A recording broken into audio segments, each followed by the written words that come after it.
तुम्हा सगळ्यांना संक्रांतीच्या खूप खूप खूप शुभेच्छा. तर संक्रांत याचा अर्थ आहे प्रवास. तर जसा सूर्य एका राशीतून दुसऱ्या राशीत प्रवास करतो, तसाच प्रवास आपणही करतोच आहोत, नाही का? आपल्या जीवनामध्ये. तर हा प्रवास स्वतःच्या जागरूकतेकडे असावा.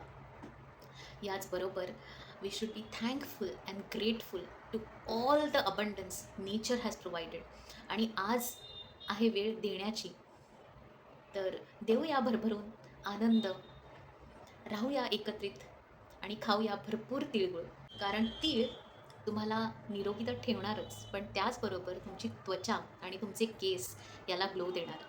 तुमचं हृदय याचं फंक्शन चांगलं होणार. तुमचा बी-पी रेग्युलेट करणार. तुमचं कोलेस्ट्रॉल बॅलन्स ठेवणार. तुमची हाडं बळकट करणार. मेनोपॉजमध्ये जे हॉट फ्लशेस असतात ते कमी करण्यात मदत करणार. तुमचे कार्टिलेजेस मजबूत करणार आणि गुळाच्या गोडव्याचा आस्वाद घेऊन आपल्या जीवनात आत्मसात करून आपण सगळे एकत्रितरित्या खऱ्या अर्थाने आजची ही संक्रांत सेलिब्रेट करू.